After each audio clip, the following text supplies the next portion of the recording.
What if the spark that ignited a revolution began not with liberty, but with a ledger? The story of America's independence didn't start with patriots in Boston Harbor or muskets at Lexington Green. It began in London, in the flickering lamplight of counting houses and parliamentary halls, where men in powdered wigs argued over numbers how to balance the empire's books after a war that had stretched across the world. The 7 Years' War had been a triumph, but victory came with a price tag so vast it threatened to sink the very empire that had won it. Britain now stood astride the globe, Canada in its hands, India under its boot, the seas patrolled by ships flying the Union Jack. But triumph had emptied the treasury. The crown owed sums that made ministers pale. Interest devoured the nation's revenues. The answer, they decided, lay across the Atlantic.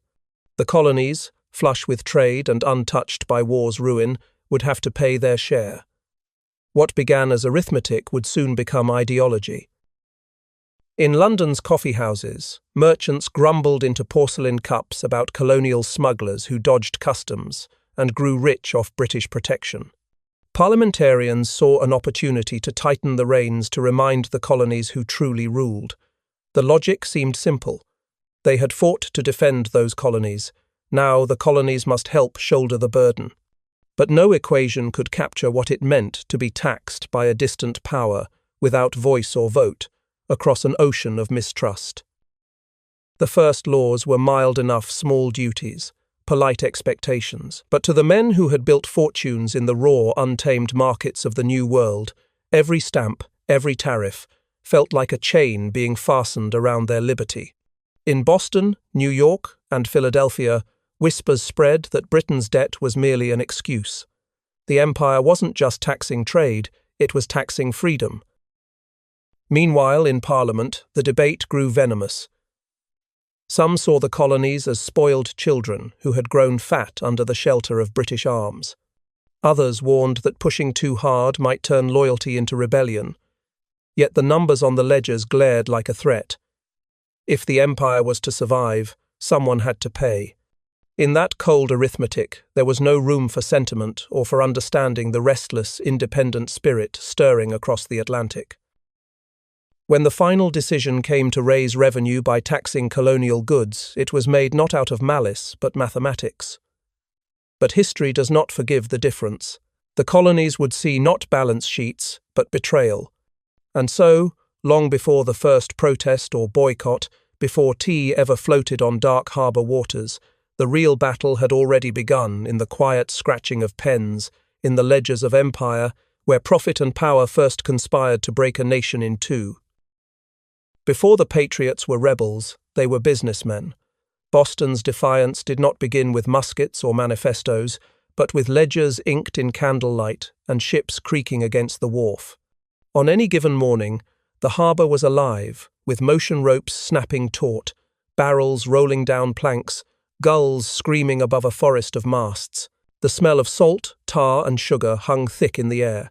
Men shouted prices over the crash of waves, and silver coins clinked like music in the taverns where deals were made. This was not just a port, it was the beating heart of an empire's economy. Molasses from the Caribbean, tobacco from Virginia, furs from the frontier, everything found its way through Boston's warehouses. The city was small but rich, perched at the edge of the Atlantic world, where fortunes rose and fell with the tides. Behind every ship's manifest stood a name: John Hancock, Samuel Adams, or one of a dozen other merchants who understood that trade was not merely commerce, it was power. To control goods was to control destiny. Hancock, young and elegant, inherited his uncle's trading empire and filled his mansion with imported luxuries: crystal from France, silks from China, Madeira wine by the cask. He moved through the city like a prince among patriots, his signature soon to become the boldest in American history. Yet, for all his wealth, Hancock's profits depended on defying British law. His ships skirted customs. His goods passed quietly from wharf to warehouse under the cover of darkness. To London, he was a smuggler. To Boston, he was a hero of free trade. Samuel Adams, his unlikely ally, had little wealth but vast influence. Where Hancock charmed, Adams inflamed. He knew the language of the docks, of men who worked with their hands and distrusted distant rulers. In the taverns and meeting-houses, Adams spoke not of money but of liberty, yet the two were inseparable. British taxes, he warned, were more than economic burdens. They were instruments of tyranny. A merchant who paid them was not merely losing profit, he was surrendering freedom. Together, they formed a partnership of necessity, one man funding the cause, the other shaping its soul. Around them gathered the Sons of Liberty, a fraternity born of commerce and rebellion. Shopkeepers, shipwrights, sailors, all bound by the belief that a man's right to trade freely was as sacred as his right to speak freely. Each protest, each boycott, struck not only at the crown but at the empire's financial lifeline. Boston's revolution began in its counting houses long before it spilled into its streets. Every cask unloaded and every coin exchanged carried a quiet defiance. Profit and principle moved together, twin currents driving the city toward destiny. And as the winds of empire grew colder, those merchants who once served the crown began to imagine a future where they would serve no one at all. They didn't hate taxes, they hated power without a voice. To the colonists, taxation was not new. They had long paid duties and levies to their own assemblies. What was new was being taxed by a parliament 3,000 miles away, a body where not a single colonial voice was heard. It was not the coin that stung, but the silence, the sense of being ruled by strangers who neither knew their hardships nor cared to. In the wake of the 7 Years' War, London's ministers looked across the ocean and saw a people who, in their eyes, had grown rich under British protection. The Empire had paid dearly to defend them. Now it expected repayment. The Stamp Act of 1765 was meant to be simple, a small duty, on paper, licenses, legal documents, but to the colonists, it was a declaration of ownership. Every contract, every newspaper, every will now carried the mark of imperial power, stamped not in ink but in arrogance. In Boston and New York, the response was immediate and furious. Pamphlets flew from presses faster than they could be gathered. No taxation without representation became not just a slogan but a creed. In taverns, men pounded tables, voices rising like thunder. In pulpits, preachers invoked scripture, warning that to submit without consent was to invite bondage. The colonies, once content to call themselves British subjects, began to speak instead of natural rights and divine justice. Ordinary men and women struggled to grasp what it all meant. A farmer in Connecticut might never see a stamped paper in his life, yet he felt the unease spreading like a shadow. Merchants worried for their profits, lawyers for their parchments, printers for their presses. What if this was only the beginning? What if every loaf of bread, every bolt of cloth, every voice could one day be priced by a distant king? When Parliament repealed the Stamp Act, the colonies erupted in celebration, but relief was short-lived. The Townshend Acts followed, taxing glass, lead, paint, paper, and tea. Once again, Britain claimed the right to bind the colonies in all cases whatsoever. It was the principle, not the pennies, that set hearts ablaze. The more the empire insisted on its authority, the more the colonists discovered their own. By candlelight, in kitchens and workshops, men and women debated the meaning of freedom. Could they love their king yet defy his ministers? Could loyalty and liberty survive in the same heart? The answers came slowly, painfully, but with growing conviction. Power without representation was tyranny, no matter how small the tax. And from that belief, a new world began to take shape, forged not in rebellion yet, but in the quiet, unshakable certainty that they would no longer be silent subjects. When London said the tea would be cheaper, it sounded too good to be true, because it was. In the spring of 1773, Parliament wrapped its intentions in the language of generosity. Colonists would soon enjoy tea at lower prices, free from the burdens of middlemen. The plan was hailed in London as elegant and clever, a simple act that would rescue the floundering British East India Company and soothe the colonies' tempers. But beneath the promise of savings lay a snare, baited with arrogance and profit. The East India Company was no ordinary business. It ruled territories, commanded armies, and bribed ministers with the ease of a monarch. Yet by 1773, it teetered on the edge of collapse, its warehouses swollen with unsold tea, its coffers drained by corruption and war. Parliament, desperate to protect its golden goose, devised the Tea Act, a law allowing the company to ship its vast surplus directly to America, bypassing colonial merchants altogether. The tax on tea remained, but now it would be hidden beneath the guise of a bargain. In London's corridors of power, the move was seen as a masterstroke. Company directors toasted their salvation, and government ministers congratulated themselves on bringing order to unruly colonies. They mistook silence for acceptance, profit for peace. But in the counting houses of Boston, Philadelphia, and Charleston, traders read the fine print and saw their ruin written in it. If the company could sell directly, local merchants would be cut out, their livelihoods strangled by a monopoly sanctioned by the Crown. The news spread like fire through the colonies. Smugglers, dock workers, and sailors all felt the tremor beneath the polite language of reform. They understood what Parliament refused to see, that cheap tea was a Trojan horse.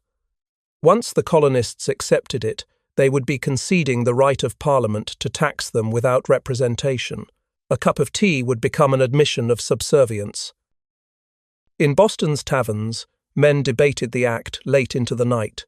Some saw it as a business threat, others as a moral one, but all agreed it could not stand. The irony was bitter. Britain thought it was throwing a lifeline to its empire, yet it had tossed a match into dry straw. The merchants and radicals who had once quarrelled over profit now found common cause in resistance.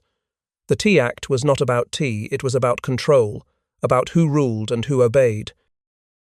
And so, what London called a gift became the final insult. The empire had learned how to move ships and armies, but not how to understand hearts. In trying to rescue its company, Britain had awakened a continent. The tea had not yet reached America's shores, but already the revolution was steeping. ChatGPT said, to many in Boston, rebellion wasn't just political, it was profitable. Beneath the red brick facades and church steeples, a hidden economy thrived. The British Empire might have claimed dominion over trade, but the sea belonged to those daring enough to break its laws. Under the cover of fog, ships slipped into the harbour with their lanterns doused, their holds heavy with Dutch tea, French wines, and Caribbean sugar. The customs officials slept soundly in their quarters, unaware or unwilling to see that half of Boston's prosperity came from defiance.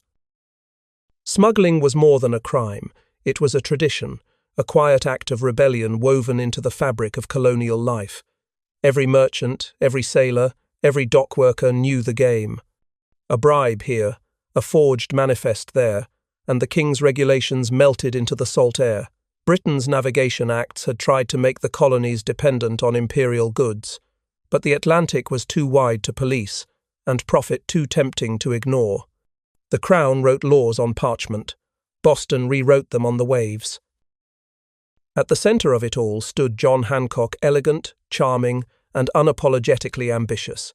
His ships ranged from London to Lisbon to the Caribbean, moving goods both legal and otherwise.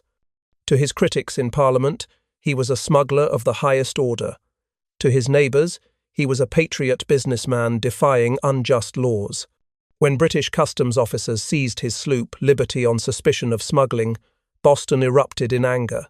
Rioters pelted the officials' homes with stones, and Hancock's name became legend. His defiance wasn't just for profit, it was for pride. Standing beside him, though worlds apart in temperament, was Samuel Adams. Where Hancock dealt in silver and silk, Adams traded in ideas and outrage. He saw in smuggling not mere greed, but proof of a people refusing to kneel. To Adams, every untaxed barrel and every defied regulation was a sermon in freedom. He spoke to the craftsmen and labourers, urging them to see themselves not as criminals, but as citizens standing against tyranny. His words gave moral armour to the merchants' pragmatism. The partnership was unlikely but powerful. Hancock's wealth funded protests, printing presses, and secret meetings. Adams turned those resources into movement and message. One man gave rebellion its purse, the other gave it its purpose. Together, they built a network that was part resistance, part enterprise, a shadow republic growing in the cracks of empire. By the early 1770s, Boston's wharves were battlegrounds of ideology as much as commerce. Each shipment of untaxed tea, each bribe refused, was a statement of identity. Economic survival had become a form of protest. Profit and patriotism were now one and the same. And in that merger, the revolution found its engine not just in words or weapons, but in the everyday defiance of men who refused to let an empire own their trade, their labor, or their future. When 3 ships appeared in Boston Harbor, everyone knew trouble had come with them. The Dartmouth arrived first, her sails heavy with salt and secrecy, slipping into the grey November mist like a messenger from another world. The Eleanor and Beaver followed soon after, their holds packed with East India Company tea, hundreds of chests stamped with the lion and unicorn of the British crown. The sight of them drew crowds to the docks, silent at first, then murmuring with a mixture of dread and fury. The tea had finally come, and with it, the Empire's challenge. For weeks, the harbour had been a stage set for crisis. Every merchant, sailor, and dockhand knew what the ships carried and what their cargo meant. The tea was legal under the new Act, but no one dared unload it. To do so would be to accept Parliament's authority to drink submission with every cup. Yet the law demanded that within 20 days of arrival, the ships either pay their duties or return to England. Time itself had become a weapon. The captains were caught in an impossible bind. The owner of the Dartmouth, Francis Roch, was a Quaker, a man of conscience who wanted peace above all else, but he was also bound by British law and the threats of the mob. Customs officials refused to let the ships sail back without paying the tax. The Sons of Liberty swore that any attempt to unload would be met with destruction. Each night, Roch walked the wharves in torment, staring out over the dark water that offered no escape. The dockworkers, too, lived in tension. Some whispered of burning the ships, others feared the wrath of the Crown. British soldiers patrolled the streets in small numbers, but they were outnumbered and uneasy. The officials in their offices drafted letters to London, pleading for guidance that would come too late. Every man in Boston felt the noose tightening. Each day another turn of the rope. The tea sat in the harbour like a ticking bomb. Each chest represented not just commerce, but principle, a test of whether the colonies would bow or stand. Town meetings grew heated. Resolutions were shouted and rewritten. Samuel Adams declared that the tea shall not be landed. His words carried through taverns and alleyways until they felt like prophecy. Even those who had no taste for politics began to sense that this was no longer about trade at all. It was about power and who would wield it. By December, the ships rocked in the icy harbour, their crews restless and afraid, their cargo guarded by the watchful eyes of a city on edge. The law's deadline loomed like a drumbeat.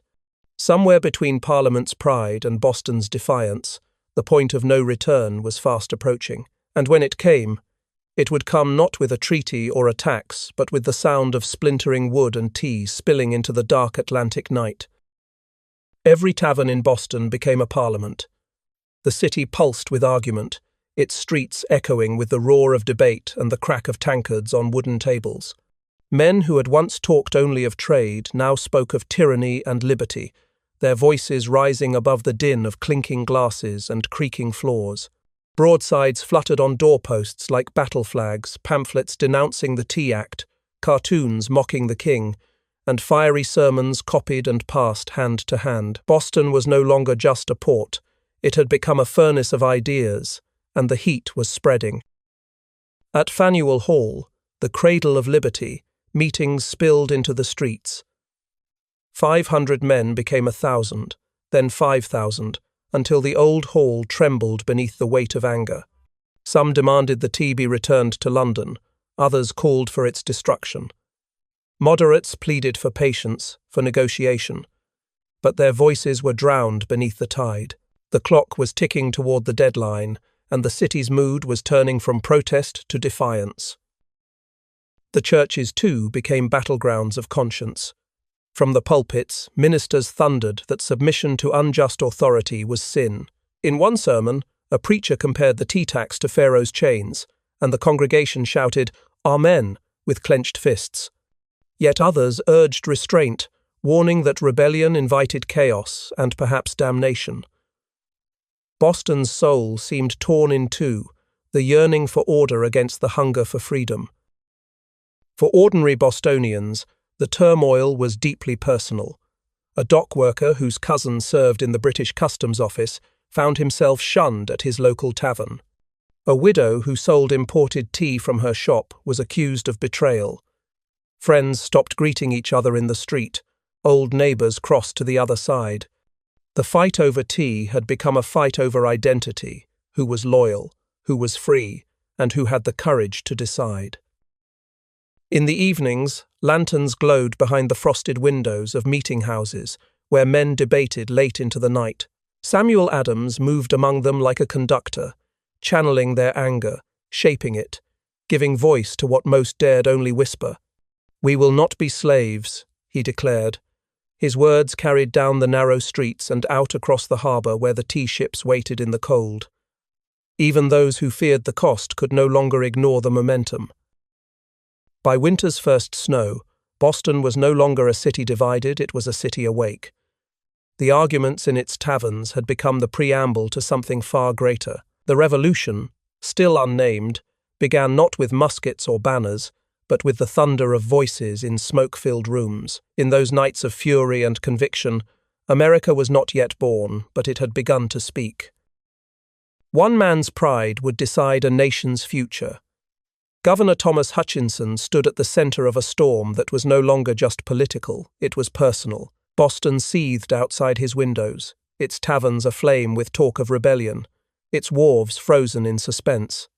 The three ships sat anchored in the harbor, their tea still untouched, the deadline fast approaching.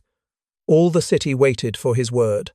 He alone had the authority to let the ships depart, to send the crisis back across the Atlantic. But Hutchinson refused. His decision was not merely an act of law, it was an act of pride. To many, Hutchinson was a villain, the king's man in Massachusetts, cold, unbending, and loyal to the point of blindness. Yet in truth, he was a son of Boston, born and raised in its narrow streets, his ancestors among the city's founders. He believed deeply in order, in the sanctity of government, in the fragile thread that bound colony to crown. To betray that was, in his mind, to betray civilization itself. But there was something else, something more human entangled in his resolve. The governor's own sons were consignees of the East India Company's tea. Their fortunes and his reputation were bound to the very cargo the people now cursed. To let the ships leave would not only humiliate the crown, it would ruin his family. The patriots who called for the tea's return weren't just challenging Parliament, they were challenging his name, his honour, his legacy. Hutchinson told himself he was defending principle, but the line between duty and pride had long since blurred. Each day, petitions arrived at his doorstep, some polite, others venomous. The town meetings declared that the tea must not be landed. The Sons of Liberty prowled the streets, warning any loyalist who dared to act otherwise. Yet still Hutchinson stood firm. The law must prevail, he told his council, though he knew the law was already breaking underfoot. His words echoed in the halls of the Province House, but beyond its doors, Boston had stopped listening. In the evenings, the governor's study was lit by the faint glow of candles. He read reports of unrest and imagined the faces of the men he once knew: Adams, Hancock, men who had once been neighbours, now agitators. Did they understand, he wondered, what they were risking? Did they see how close they stood to anarchy? Yet even as doubt pricked at him, pride silenced it. To yield now would be to surrender authority itself. And so, Hutchinson chose his line in the sand. The ships would stay. The tea would not return. He would uphold the Crown's law, even if the city burned around him. In doing so, he sealed his fate and the Empire's. Pride had hardened into policy, and policy would soon ignite revolution. The governor believed he was preserving order. In truth, he had just lit the fuse. They met in secret, but their message would echo through centuries. By winter of 1773, Boston's unrest had turned from words to whispers, from public debate to private plotting. In back rooms, thick with smoke and secrecy, men gathered beneath flickering candles, craftsmen, printers, merchants, and labourers bound by a single dangerous idea, that the power of an empire could be defied. They called themselves the Sons of Liberty, and they were done asking for permission. Their meetings were never announced. Doors were barred, windows shuttered, and passwords spoken in low voices. Inside, the air crackled with urgency. Samuel Adams presided with the calm ferocity of a man who knew history was listening. He had spent years shaping resistance through speeches and pamphlets, but now words were not enough. The Crown would not yield to petitions, it would only listen to action. Around him sat men like Paul Revere, the silversmith turned courier, his hands calloused from work, his mind sharp with purpose. They were not soldiers yet, but they were already at war. Plans were drawn not with grand maps or declarations, but with scraps of paper and nods of agreement. They studied the harbour, the patrols, the tea-ships' guards. Every move would need to be timed to the minute, every man to play his part without hesitation. What they were about to do was treason punishable by the gallows, but none flinched. In their eyes, the law had already betrayed them.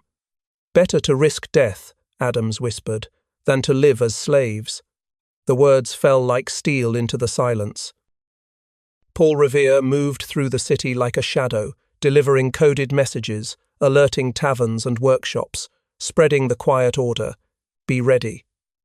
In the North End, leather aprons and wool cloaks were readied, disguises meant to turn patriots into anonymous avengers. They would act not as individuals, but as one body, swift, unseen, unstoppable. To the British, they would seem like ghosts rising from the harbour fog. To Boston, they would be the voice of a city that had found its courage. Each man understood the stakes. If they failed, the rebellion would be crushed before it began. If they succeeded, they would light a fire that no empire could put out. There was no glory in what they planned, no promise of fame, only risk, only purpose. When they parted that night, slipping quietly back into the sleeping city, none could have known that within days they would make history on the very waters that had carried the empire's tea. The Sons of Liberty did not set out to destroy a nation, they set out to create one. In their secret councils, the line between protest and insurrection vanished, replaced by something larger and more dangerous: conviction. And when the time came to act, they would move not as rebels or radicals, but as men who believed that the first blow for freedom must sometimes be struck in the dark. 5,000 voices filled the air, and history held its breath. The old South Meeting House, usually a place of quiet worship, had become the beating heart of defiance.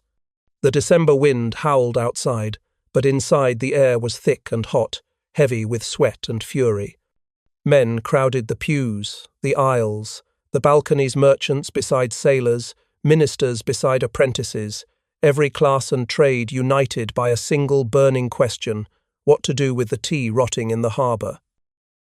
The hall trembled under the weight of the crowd. Candles flickered against the wooden walls as Samuel Adams rose to speak.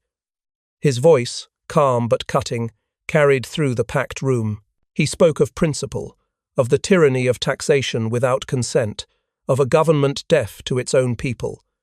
Every word hit like a hammer. Outside, the church bells tolled, and the streets filled with those who could not squeeze inside. From the rooftops and the square, the city seemed to lean in to listen. When Adams finished, others rose in turn. Some pleaded for restraint, let the tea be stored, or shipped back, or held until reason returned. But reason had fled the colonies long ago. The crowd's anger was not about the tea itself, it was about dignity. It was about a people tired of asking to be heard. The murmur swelled into a roar, 5,000 voices merging into one. Even the old timbers of the meeting house seemed to quake under the force of it. In the back of the hall, Francis Roch, owner of the Dartmouth, stood pale and cornered. He had just returned from the governor's mansion with the news everyone dreaded. Hutchinson refused to let the ships leave. The tea would be landed, the tax would be paid, and Boston would bow or burn. A deep silence followed his words, the kind that feels like the moment before lightning strikes. All eyes turned to Adams. He looked out across the sea of faces, his expression solemn. For years he had roused men with talk of liberty. Now, it was time to act. "This meeting can do nothing more to save the country," he declared, his voice steady and final. The words were simple, but they carried the weight of destiny. A signal, unspoken but understood, rippled through the crowd. Outside, a shout rose from the darkness, and men began to move. What followed was not chaos, but something fiercer, a unity born of conviction. As the crowd poured into the frozen streets, Boston ceased to be a city of merchants and craftsmen and became a single force. In the Old South Meeting House, democracy had not been debated, it had been born, raw and loud, in the thunder of voices that refused to be ruled. 5,000 voices filled the air, and history held its breath. The Old South Meeting House, usually a place of quiet worship, had become the beating heart of defiance. The December wind howled outside, but inside the air was thick and hot, heavy with sweat and fury.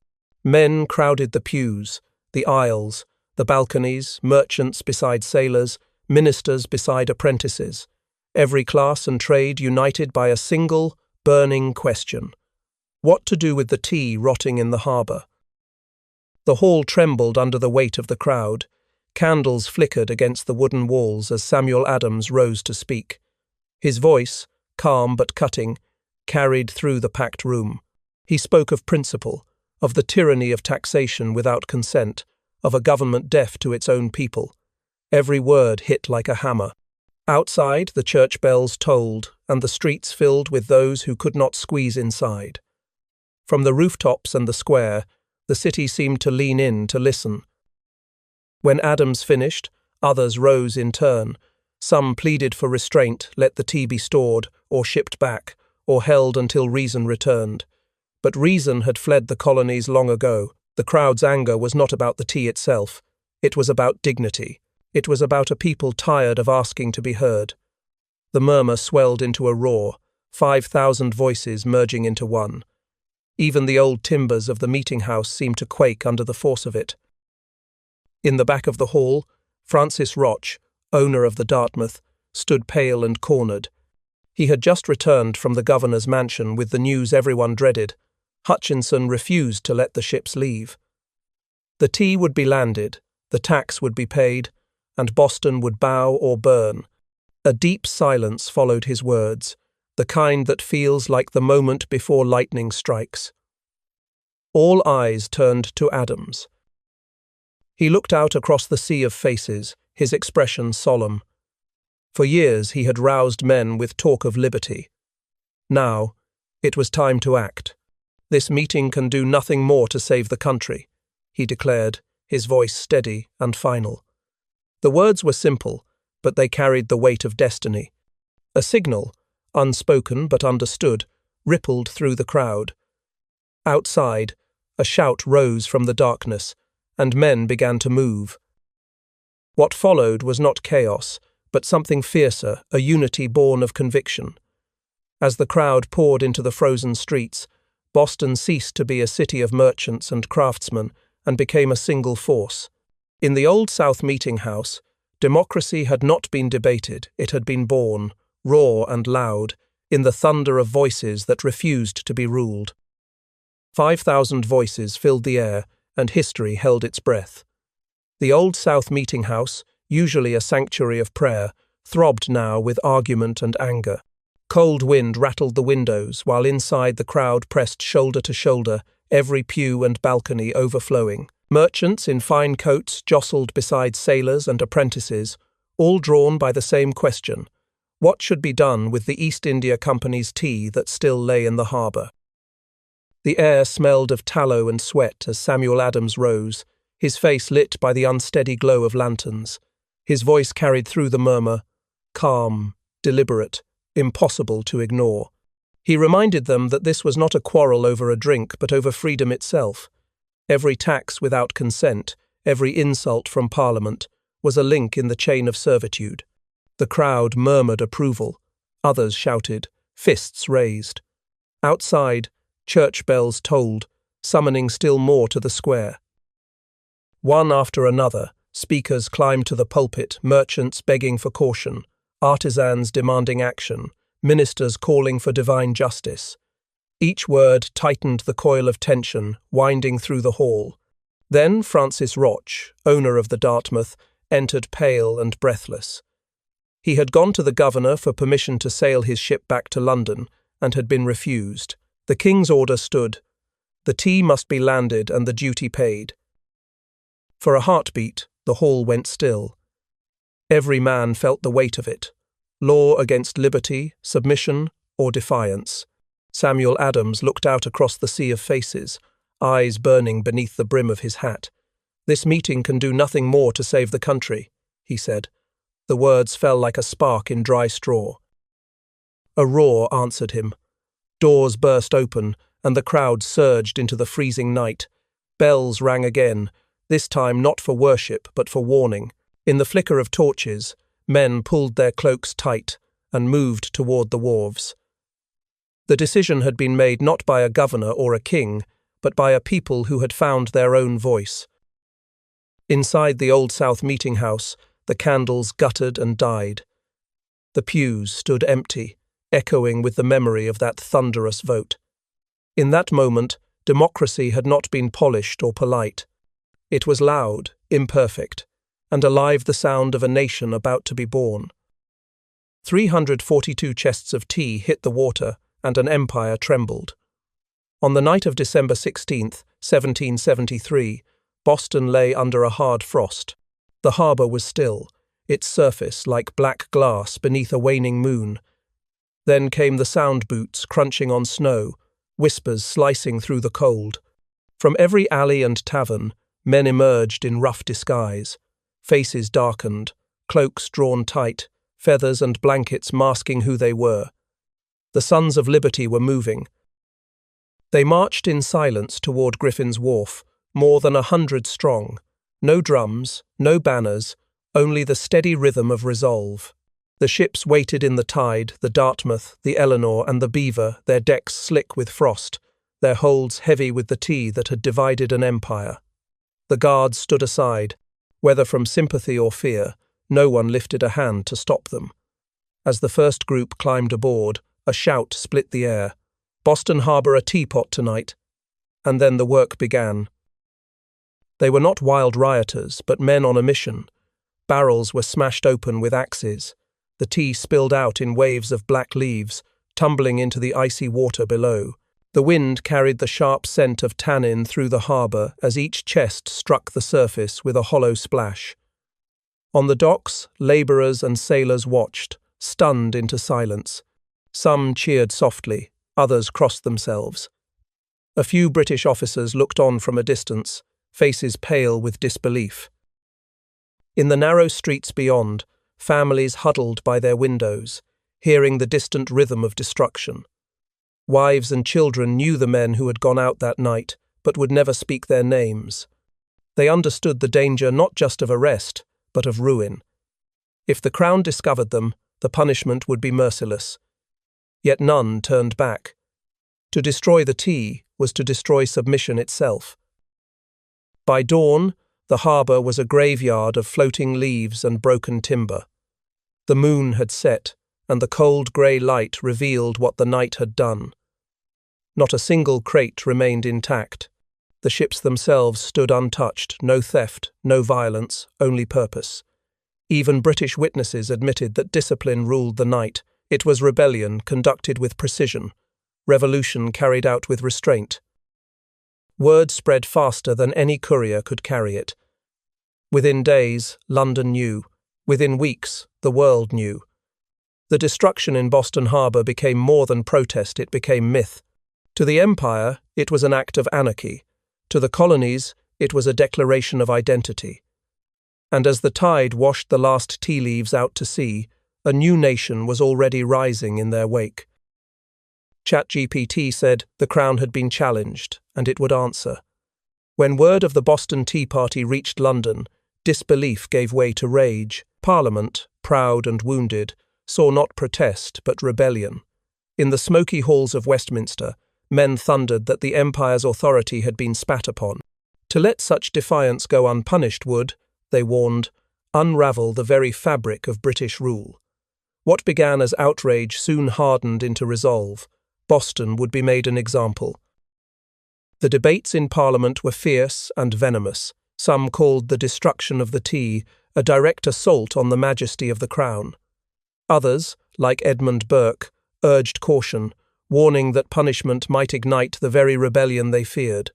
But the majority had no patience for subtlety. Lord North, the Prime Minister, rose to his feet and declared that the colonies must learn obedience through pain. "They have overturned the King's ships," he growled. "We shall overturn their city." The result was swift and merciless, the coercive acts, known in America as the Intolerable Acts. The port of Boston was closed until the tea was paid for in full. No ship could enter or leave. Trade stopped dead. The Massachusetts government was stripped of its autonomy, its town meetings banned, its governor granted near absolute power. British soldiers would now be quartered in colonial homes at will.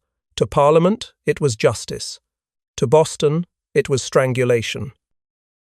Across the Atlantic, British ministers congratulated themselves on restoring order. Yet in the cramped offices of London's colonial agents, men like Benjamin Franklin pleaded for reason. He warned that the punishment would unite the colonies rather than divide them. "You will drive them to desperation," he said, his words falling on deaf ears. In a cruel twist, Franklin himself was soon humiliated before Parliament, branded the chief incendiary of rebellion. His quiet dignity only deepened the sense that the Empire no longer understood its own children. Back in Boston, hunger and hardship took hold. Wharves stood empty, warehouses silent, shops boarded shut.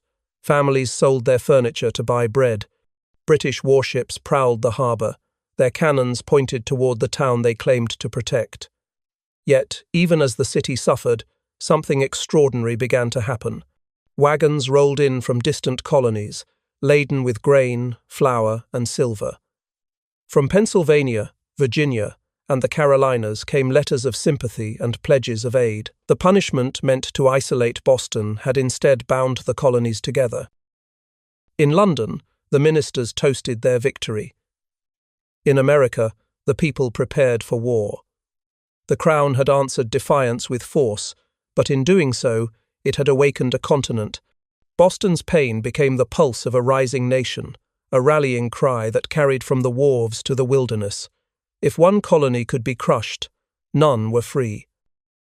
The price of rebellion was starvation.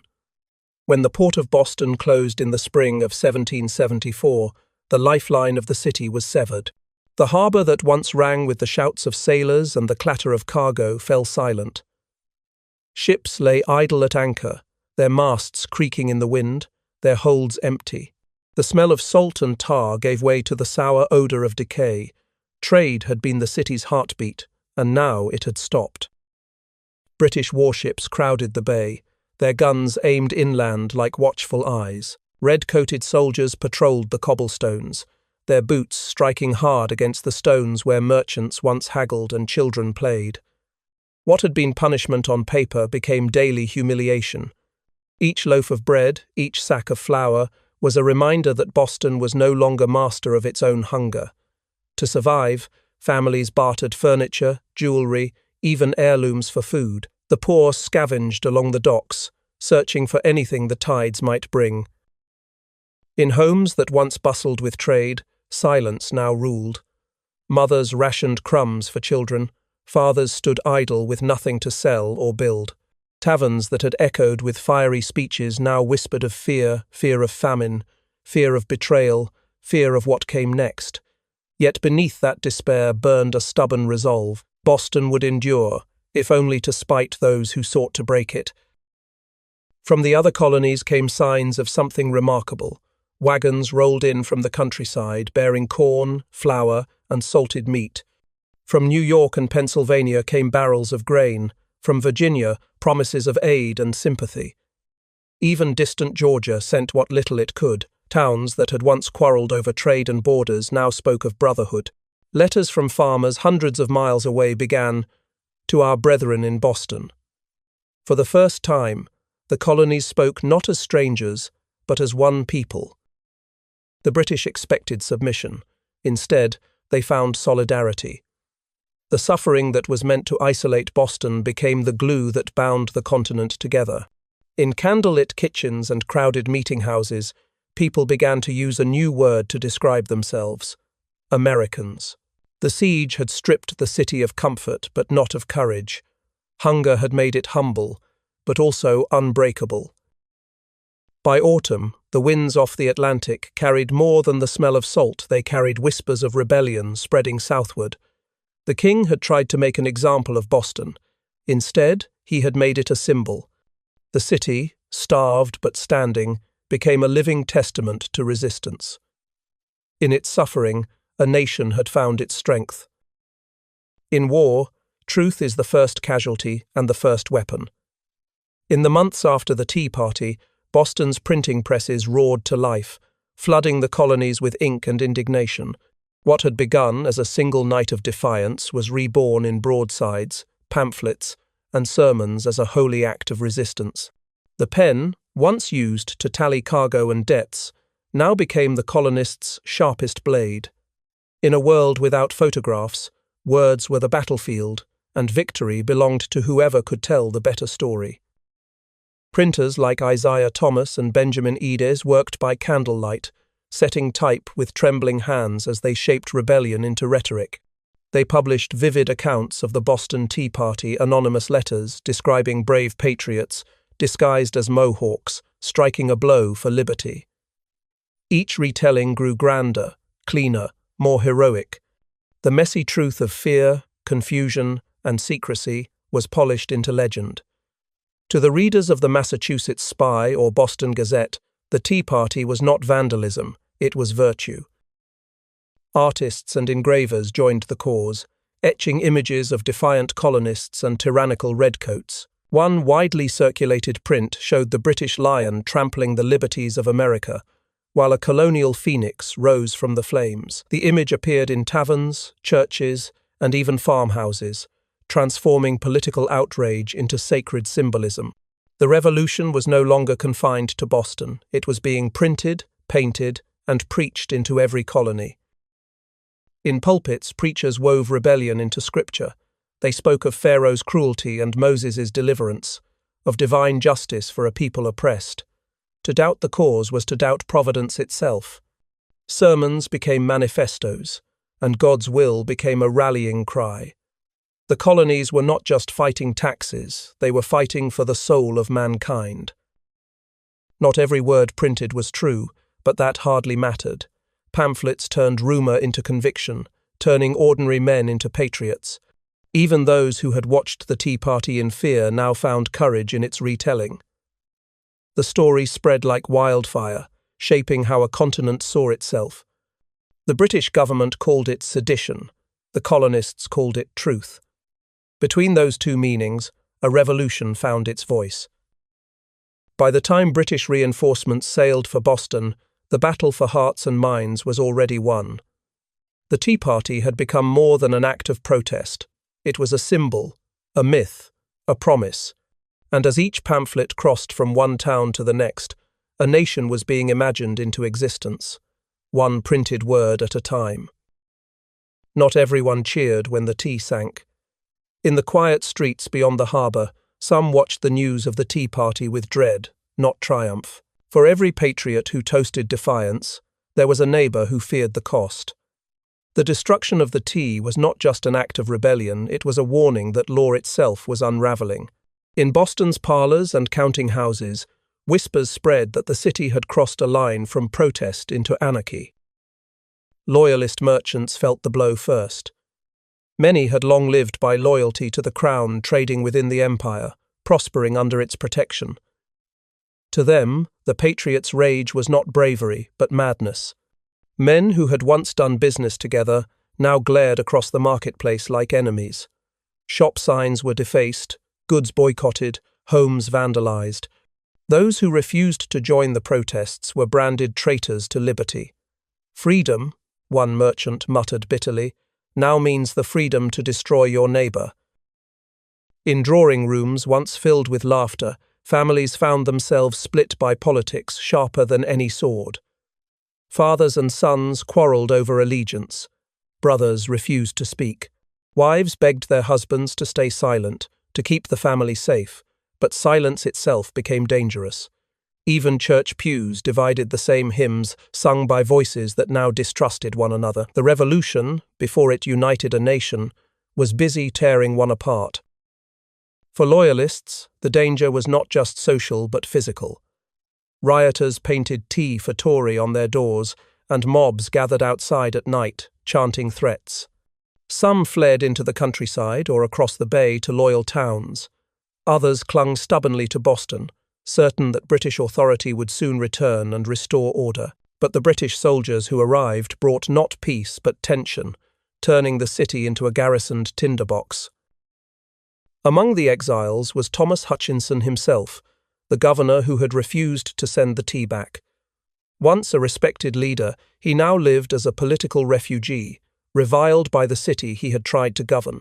His home looted, his name cursed, he sailed for England, a man caught between two worlds, belonging to neither. His fate became the fate of thousands more who would one day follow him, fleeing their own homeland in search of safety from the revolution it birthed. The patriots told a story of unity, of a people rising as one, but beneath that story ran rivers of loss. Before independence, there was estrangement. Before freedom, fracture.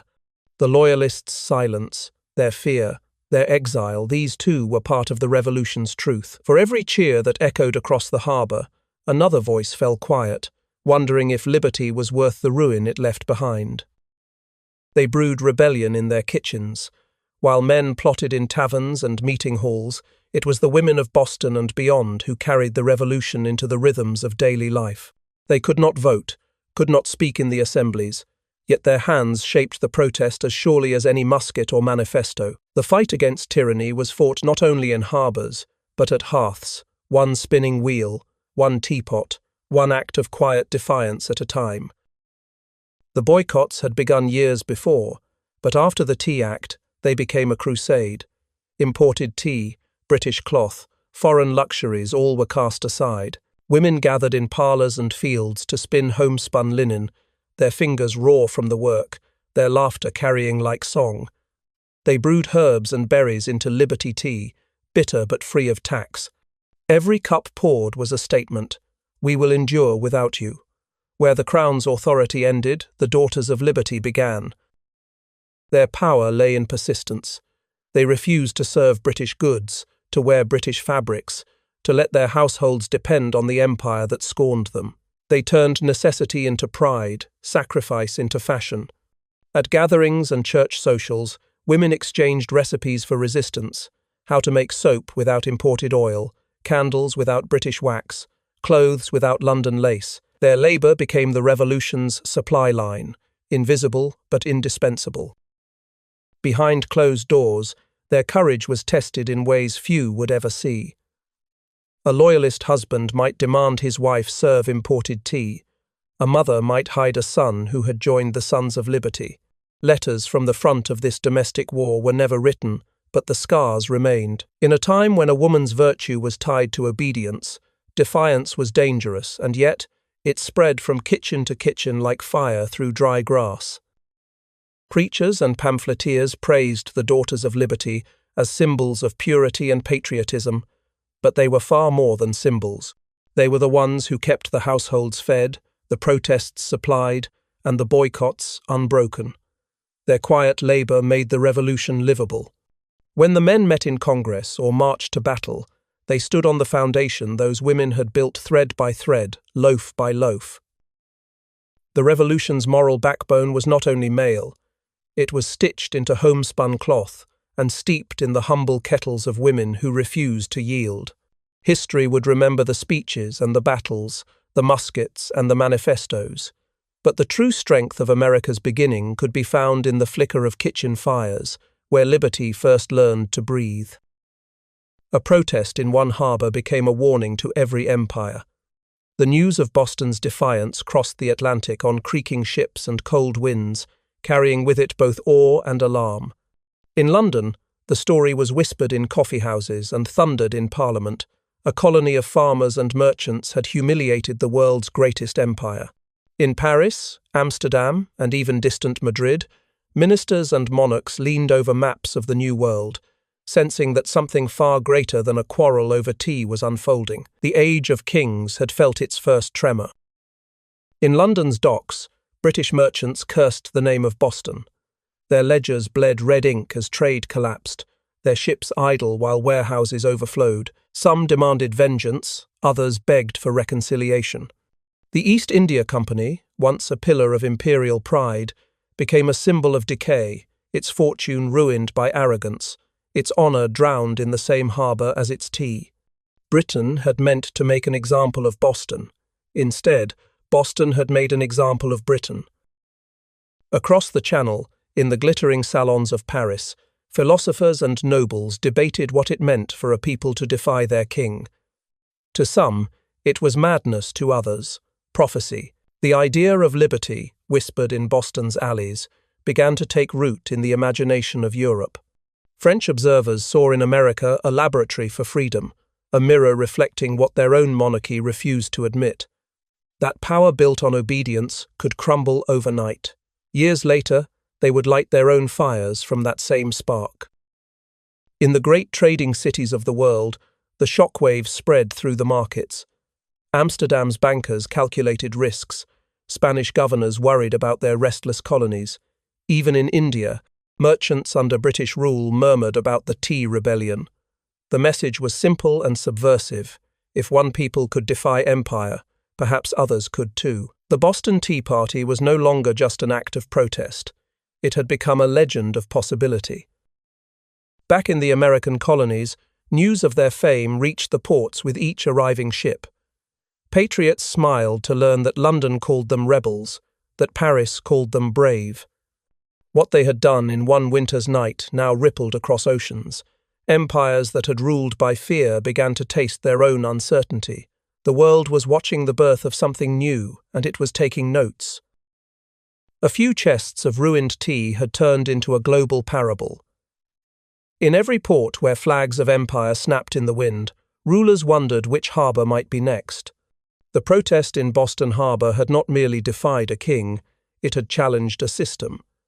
And from that act of defiance, the idea of freedom began to travel farther and faster than any ship could sail. Once the tea was gone, there was no going back. The harbour that had swallowed the empire's pride now reflected a grim new reality. Boston was under siege, Parliament unrelenting, and the colonies faced a choice between submission and survival. What began as protest had hardened into rebellion. The lines once blurred by debate were now cut in fire and ink. The Boston Tea Party had been the spark, but the blaze that followed would consume everything. Across the colonies, the shock turned swiftly to purpose. From New York to Charleston, committees of correspondence sent riders galloping through mud and rain, carrying letters that crackled with urgency. If the Crown could do this to Boston, they warned, no colony was safe. The cry that once belonged to a single city became a chorus of 13. It was not just the tea that had been dumped, it was loyalty.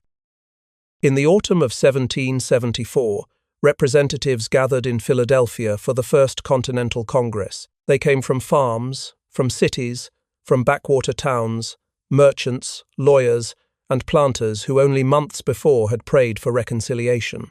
But sitting in that hot, crowded hall, they found their patience exhausted. John Adams wrote that the die is now cast, while Patrick Henry thundered that the colonies were no longer subjects, but men. Moderates became revolutionaries, and revolutionaries began to dream of independence.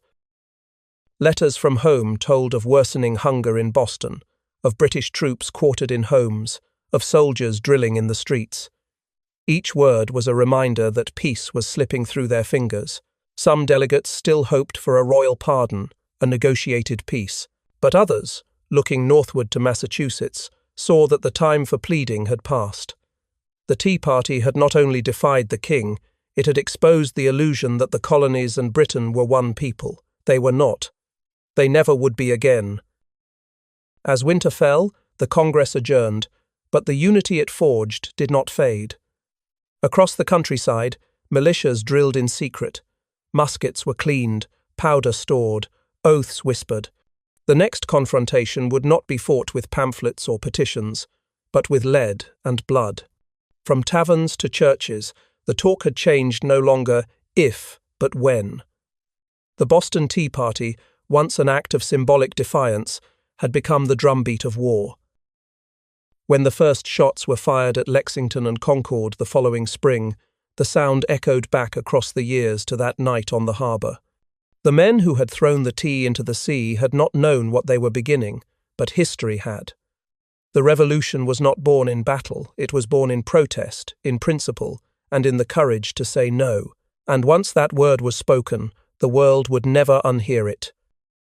They thought they were fighting for commerce, but they invented democracy. On that cold night in December 1773, the men who dumped the tea into Boston Harbor believed they were defending their rights as Englishmen, not creating something new. Yet history has a way of taking small acts and turning them into symbols. What began as a protest over taxes and trade would, in time, become the founding myth of a nation. In the years after independence, the Boston Tea Party transformed in the American imagination. Artists painted it as pure heroism, patriots disguised as noble savages, striking a blow for liberty. Pamphlets and schoolbooks polished the rough edges, scrubbing away the fear, secrecy, and illegality that had defined the night. The mob became martyrs. The vandals became visionaries. What mattered was not what had happened, but what it had come to mean. For generations, each era rediscovered the Tea Party in its own reflection. Abolitionists saw it as a protest against the bondage of men. Suffragists invoked it as proof that resistance could be righteous.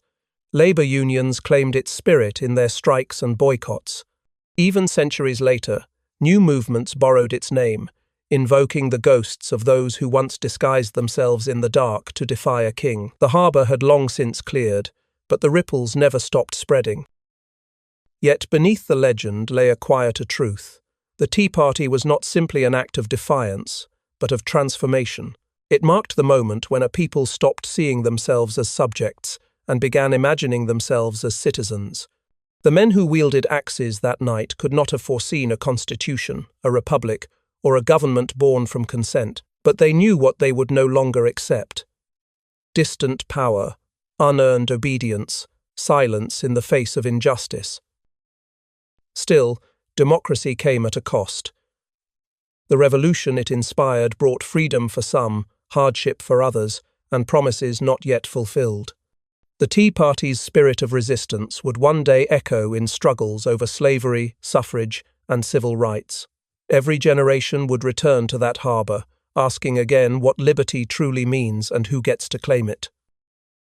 The Boston Tea Party was never just about tea. It was about the idea that ordinary people could shape their destiny, that power could answer to conscience, that rebellion, when born of principle, could give birth to a nation.